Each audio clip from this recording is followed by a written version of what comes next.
খাজা মঈনুদ্দিনকে বলা হয়, হুজুর জিয়াউদ্দিন বলখি আপনার সাথে বহস করতে চায়, নিয়ে আসো। তো জিয়াউদ্দিন বলখি যেই দিন আসবে সেই দিন খাজা মঈনুদ্দিন চিশতি পাখি শিকার করে, পাখি জবাই করে, বোনাশোনা করে, পাখি তার জন্য তৈরি করে।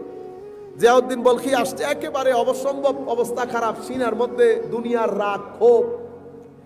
বসছে, বসার পরে মাংস এক টুকরা দিয়েছে, এক টুকরা দেওয়ার পর খেয়ে বেহুশ হয়ে গেছে।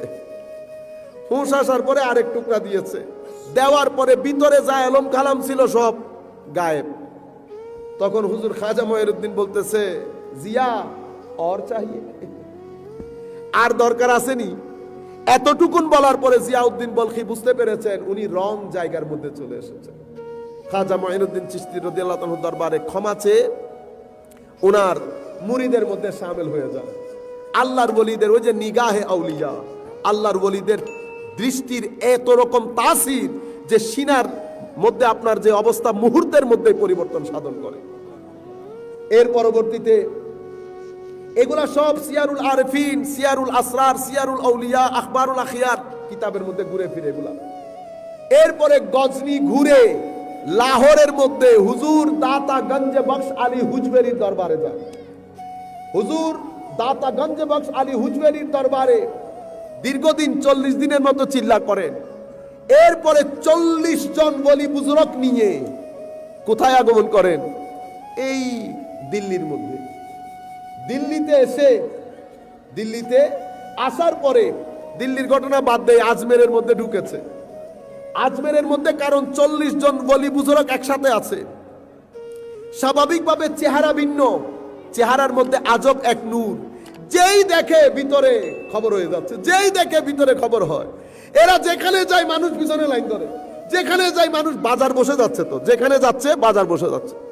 পুরা এলাকার মধ্যে খবর হয়ে গেছে যে আজীব কিছু মানুষ এবং দেখতে বড় আকর্ষণীয় ব্যক্তিত্বের অধিকারী। ওনারা গিয়ে ওই আজমেরের মধ্যে যে জায়গায় পৃথ্বীরাজ আছে না, রাজা বাদশাহ, তাদের উট টুট যেখানে বাঁধা হতো সেখানে গিয়ে গাছের নিচে ওনারা আশ্রয় নিয়েছে, তাবু গেড়েছে। রাজা বাদশার লোকজন এসে শাসায়েছে, বেয়াদবি করেছে, বেরোন এখান থেকে। এখানে উট বাঁধার জায়গা, থাকতে দেয় নাই। তো বলছে আচ্ছা ঠিক আছে, চলে যখন যেতে হবে চলে আসছে। আসার সময় বলে আসতেছে, তোমরা উট বসাবে তো, কালকে তোমাদের উট বাসা থেকে উঠবে না। তারা এটা কানেও নেয় নাই, কারণ আজমের তখন কালচারাল সেন্টার পুরা এই হিত্তার মধ্যে। আল্লাহর ওলিরা মেইন ভূখণ্ডে চলে গেছে, যাতে ওখান থেকে সূর্য উঠলে যেন আশপাশ আলোকিত হয়, নতুবা কাছ গ্রাম থেকেও শুরু করতে পারত। মেইন জায়গা থেকে শুরু করেছে। তারপরে দিন উট নিয়ে গেছে, উট বেঁধেছে। সকালে আবার আসছে না ওরা রাখালরা উটকে তোলার জন্য, এই উটরে টানে উট আর উঠে না। পুরা রাজদরবারে খবর হয়ে গেছে, কিছু বুজুর্গ মানুষ টাইপ আসছে, ওনারা বলেছেন উট আর উঠবে না, উট তো উঠে না। 10টা বাজে, 11টা বাজে, 12টা বাজে, এবার ওদেরকে থাকো, খুঁজে আনো। এতটুকুনের মধ্যে এলাকায় অনেক মুসলমান হওয়া শুরু হয়ে গেছে। শুধু তাই না, হুজুর গৌসুল আজম হুজুর খাজা মঈনুদ্দিন লাহোর থেকে দিল্লিতে ঢুকতে ঢুকতে হাজার হাজার মানুষ ইসলাম কবুল করে ফেলেছে। 65 থেকে 75,000 মানুষ তো ওই সফরের মধ্যে ইসলাম কবুল করেছে। দাওয়াতি কার্যক্রম শুরু করে নাই, ইসলাম কবুল করেছে। মানে বুঝতে পারছেন, আমি আপনাকে বলি নাই চুম্বকের সাথে লাগলে 2-3 দিন থাকলে তো আকর্ষণ, বুঝতে পেরেছেন? এরপরে এলাকার মধ্যে ছেয়ে গেছে, তারপরে বলছেন আপনারা থাকতে পারবেন। থাকা শুরু করেছে। এখন মানুষ তো দেখে এরা করে কি, হাই খোদা, এদের রং, এদের ঢং, এদের কাজকর্ম, রাতের মধ্যে খাস নূর, বাইরে অন্ধকার, এদের মধ্যে খাস আলো। এটা আল্লাহ ওয়াদা দিয়েছেন, আফামান শারাহাল্লাহু সাদরাহু লিল ইসলাম ফাহুয়া আলা নূরিম মির রাব্বিহ আও মান কানা মাইতান ফাহইয়াইনাহু ওয়া জাআলনা লাহু নূরা। কেন নূর? যেন তারা ইজিলি হাঁটতে পারে। তামশুনা বে বলেছে, হাঁটতে পারে।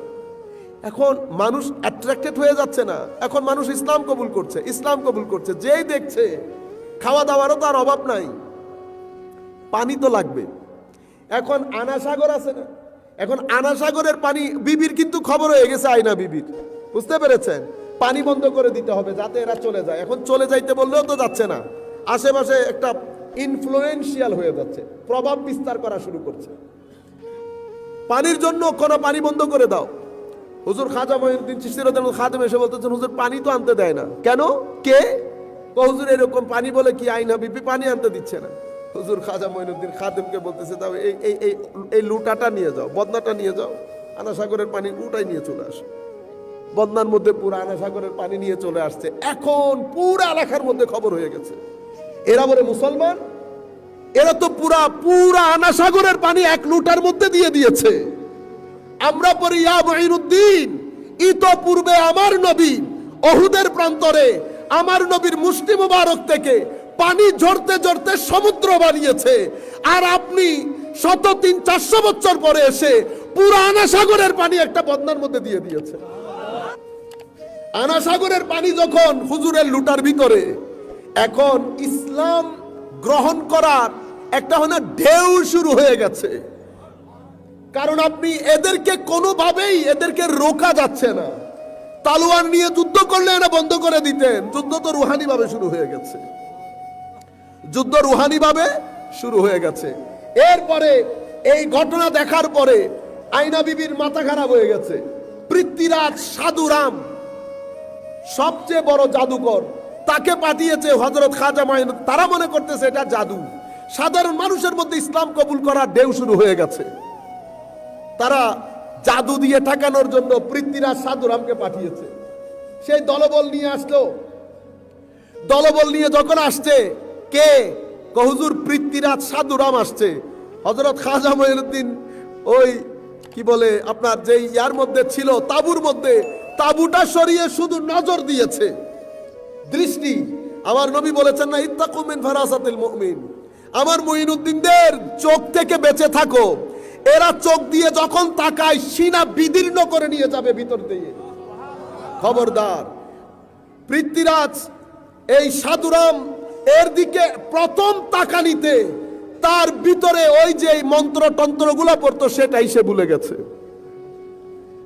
আরেক তাওয়াজ্জু দেওয়ার পরে বলছে, পৃথ্বীরাজ সাধুরাম কি বলতে এসেছো বলো না। বলতে চাচ্ছিল রাম রাম, বলা শুরু করেছে রাহিম রাহিম। রহিম রহিম বলার পরে চতুর্দিক থেকে তার উপর মারামারি তারে শুরু করে দিয়েছে। কিরে তুমি আমার মানুষ হয়ে তুমি কি শুরু করে দিলে? এটা সমালোচনার শিকার হয়েছে, নির্যাতনের শিকার হচ্ছে। যখন পরিস্থিতি অনেক ভীতিকর পরিস্থিতিতে চলে গেছে, হুজুর খাজা মঈনুদ্দিন তাওয়াজ্জু দেওয়ার পরে ওই সাধুরাম থেকে ওরে বাঁচিয়ে নিয়েছে। সে ইসলাম কবুল করেছে। খাজা মঈনুদ্দিন চিশতি রাদিয়াল্লাহু তাআলা আনহুর দরবারে খাদেম হিসেবে কাজ করা শুরু করেছে। এটা দেখে ইসলাম কবুল করার হিড়িক পড়ে গেছে। তারা এক একটা অনুষ্ঠানের আয়োজন করছে সরকারিভাবে। তো আমি চিন্তা করি যে আমার নবী সাল্লাল্লাহু আলাইহি ওয়াসাল্লাম কি হিকমতপূর্ণ কাজ করেছেন। দেখেন, খাজা মঈনুদ্দিনকে একেবারে সেন্টারে পাঠিয়ে দিয়েছেন। যদি চন্দনাইশ থেকে কাজ করে করে ঢাকা যাইতে যাইতেও তো ভাই 90 বছর চলে যাইতো, কিন্তু এটা করেন নাই। বলেছে একেবারে হেডকোয়ার্টারে চলে যাও। হেডকোয়ার্টারে গেছে, এক একজনের দৃষ্টি পড়ছে, এক একজনের দৃষ্টি পড়া পুরা সোসাইটির মধ্যে ছড়িয়ে গেছে। মঈনুদ্দিন নামে এক ব্যক্তিটা পুরা সিংহাসন উল্টে দেওয়ার জোগাড়। এরপরে তাদের 1 নাম্বার ব্যক্তি, তাদের একমাত্র আশ্রয়স্থল, ভরসার স্থল, অজয় পাল। ওই জয়পাল যোগী কো কালমা পড়ায় আমাদের আমিনুল ইসলাম সাহেব, আল মওলাই করিম ওনাকে জান্নাতের আলা মাকাম দান করুন। সবাই বলুন আমিন। আমাদের আমিনুল ইসলাম কাওয়াল সাহেব, মওলাই করিম ওনাকে ক্ষমা করুন, মওলাই করিম ওনাকে জান্নাতুল ফেরদৌসের আলা মাকাম নসিব করুন। উনি বলতেন না জয়পাল যোগী কো কালমা পড়ায়া, আসলে ছিল অজয় পাল। এই অজয় পাল, তার তো শান শৌকত বুঝছেন না, হাই খুদা, দল বল নিয়ে এসেছে। আজকে তার একদিন কি আমার একদিন, খাজা মঈনুদ্দিন চিশতি রাদিয়াল্লাহু আনহু খাদেমকে পাঠিয়ে বলেছে একটা এরকম একটা চৌহর্দি বানিয়ে ফেলো। এই চৌহর্দির ভিতরে সে আসতে পারবে না। সে বাইরে বাইরে অনেক কিছু করতেছে, তার জাদুর কোনো আসর সে ওই ত্রিসীমানার, ওই আমার খাজা মঈনুদ্দিনের ওই সীমানার ভিতরে ঢুকতে পারে না। শেষ পর্যন্ত সে উড়ে উড়ে যখন আকাশে উড়া শুরু করেছে, তখন খাজা মঈনুদ্দিন খাদেমকে বলেছে জুতাটা আকাশে মারো, আমার জুতা তারে পিটাইয়া নামাবে। এটা তাদের আখেরি পরাজয়। পরাজয়ের পরে যখন পৃথ্বীরাজের দরবারে মুসলিম ডেলিগেশন গেল খাজা মঈনুদ্দিনের, দেখছেন কোত্থেকে শুরু করেছে কোথায় গিয়ে শেষ করছে। খাজা মঈনুদ্দিনের ডেলিগেশন গেল ডেলিগেশনের সাথে চরম বেয়াদবি করা হয়েছে, বের করে দেওয়া হয়েছে। এটা শোনার পরে খাজা মঈনুদ্দিন জাসপার মধ্যে চলে আসে, পৃথ্বীরাজ তুই আমার ডেলিগেশনের সাথে বেয়াদবি, আমি তোরে বলে দিচ্ছি কিছুদিনের ভিতরে তুই জিন্দা গ্রেফতার হবি আমার হাতে। খাজা মঈনুদ্দিন এই আওয়াজ দেওয়ার দের আফগানিস্তানের মধ্যে সুলতান গৌরী তখন ঘুমের মধ্যে, সুলতান গৌরী ঘুমের মধ্যে খাজা মঈনুদ্দিনের আওয়াজ শুনে জেগে উঠে। জেগে উঠার পরে পৃথ্বীরাজের বিরুদ্ধে অভিযান শুরু করে। ইতিহাস বলছে সুলতান গৌরী তার সৈন্যবাহিনী নিয়ে পৃথ্বীরাজের বিরুদ্ধে জিতছে। আমরা বলছি সুলতান গৌরী জিতে নাই, খাজা মঈনুদ্দিনের রুহানি পাওয়ার তাকে জিতিয়েছে। কারণ তো সেই তো আফগানিস্তানের তাঁবুর মধ্যে ঘুমাচ্ছে। খাজা মঈনুদ্দিন চিল্লানি দেওয়ার পরে সুলতান গৌরী ঘুম থেকে জেগে উঠে পৃথ্বীরাজের বিরুদ্ধে পরাজয়। হুকুমত মুসলমানদের হাতে 1000 বছর